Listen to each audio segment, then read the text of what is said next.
How are you?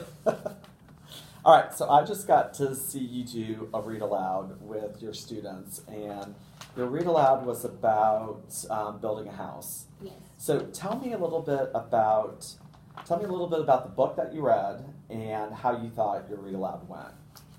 All right, so the book that I read kind of gave the children an opportunity to see the different people that it takes to build a house and different machines that are used to build a house. And how was the book structured? Like how would you describe the structure of that book? The book was structured, the beginning of the book, it started off as just grass, and it built up to the end of the book having a complete house, but from the digging the hole all the way to all the steps it takes to build the final product of the house. So for each of the, it was like different steps, and there was like a new person that came and added to the house as, Yes. okay. So there's a few things that I noticed that you did during that read aloud that I thought were really strong moves. One was you started off by just going over some different vocabulary words with the kids.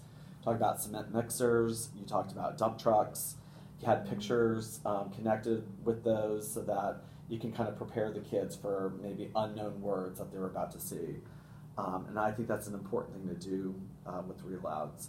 And you also had this bulletin board behind you that built on different questions. So I could tell that as you were asking questions, you were building that bulletin board.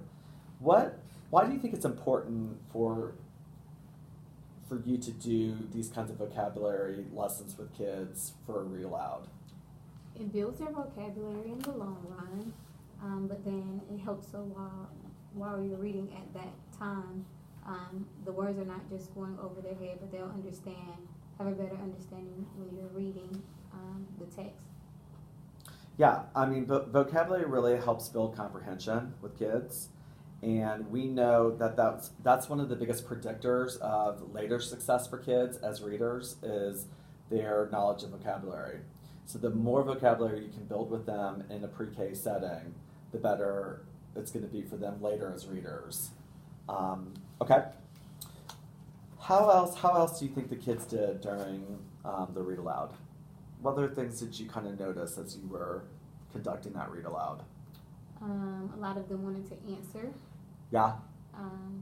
Questions. Did you notice that they were answering the questions correctly? Some were more so able to tell you what the person was doing, but Yeah. not what the job title.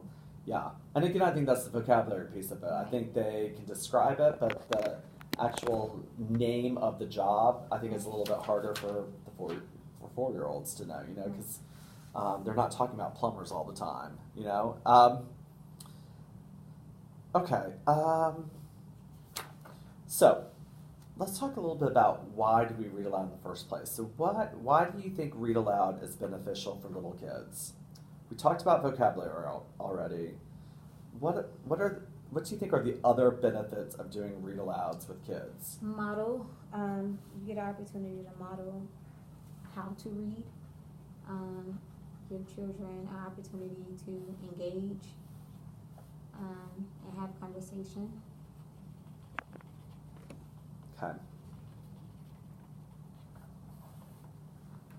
Let's talk a little bit about what kinds of reading habits are you modeling when you read aloud to kids? Book structure. Okay. Making inference, thinking about, well, why is this going on, or why? You know what? Why did they do that? I'm going to have another category. We're going to call it comprehension. And under that category, inferences. You're teaching them how to infer text. Let's come back here to reading habits. What other things are you teaching kids when you're up there holding a book, demonstrating, reading aloud? What other kinds of things are you teaching them how to do? You can look at the picture. Sometimes the picture tells the story, Yep. So if there's something you may not understand with the wording, you can kind of get clues from the picture. Yep. What else? We said book structure. I'm going to add a couple things. Okay. Let's talk about, print concepts, just and book handling. How do you handle a book? How do you turn pages? Right. How does text go on a page when you're reading from left to right, top to bottom? So I'm going to just put print concepts on here, and I'm going to put left to right, top to bottom, turning pages. I mean, to us that seems so like, you know, I mean, for them though, and when they're 4, they don't have a ton of experience with book handling like we have. So just teaching them how to turn the pages is a skill that we have to do in preschool. Okay, and then we talked about vocabulary. Comprehension, let's just talk a little bit about that. When you're reading aloud, what kinds of comprehension skills are you teaching kids? You're teaching them to infer. What other kinds of things are you teaching them to do? Understand the text. Yep. Okay. And we really do this through questioning. We want to make sure we ask questions before, during, and after.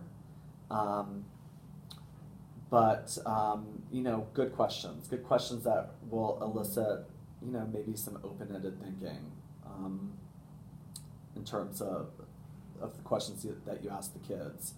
And then the last thing that we have over here is engagement and conversations. I think that's really smart that you said that, because we want kids to be excited about reading. And so when we read aloud, we're building an excitement. We're telling them that reading is something that can be really fun and engaging and pleasurable, that we want you to continue doing as you get older.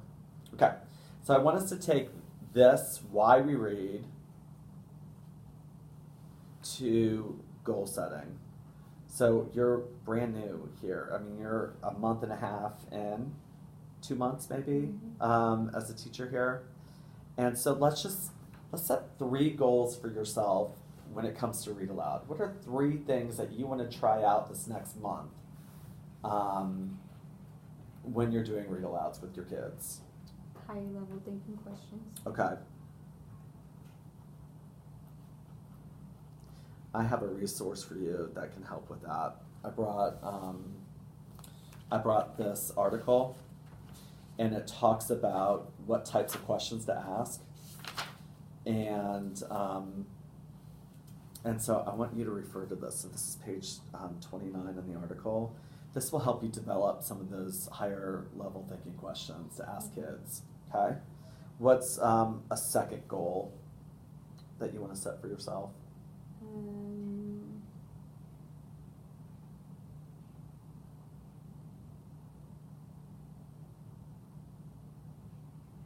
Think aloud, making sure they're purposeful. How will you do that? Ask myself as I'm reading it, practice reading it, and put myself in the mind of a 4-year-old. Okay. And how about one more? One more goal that you want to set for yourself when you read aloud to kids? Maybe adding a skill depending on the type of text that's being read. Okay.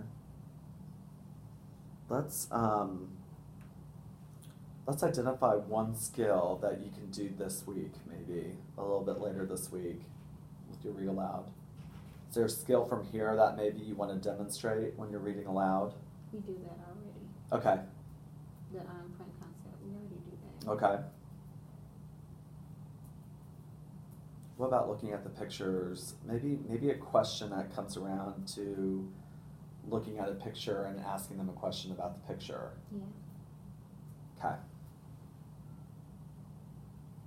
All right. So let's try this out for this next month. And you know what? I would even really hone in on this first one, asking higher level thinking questions. This is something that you and your coach can maybe talk about, developing some questions for the books that are more higher level thinking, and then just practice it for a month and see how it goes. And then we'll come back to this goal and see how you feel like you're doing with that goal. Does that sound good? Mm-hmm. All right. Well, thanks for meeting with me, Nicole. I appreciate No problem. it. All right. Mm-hmm.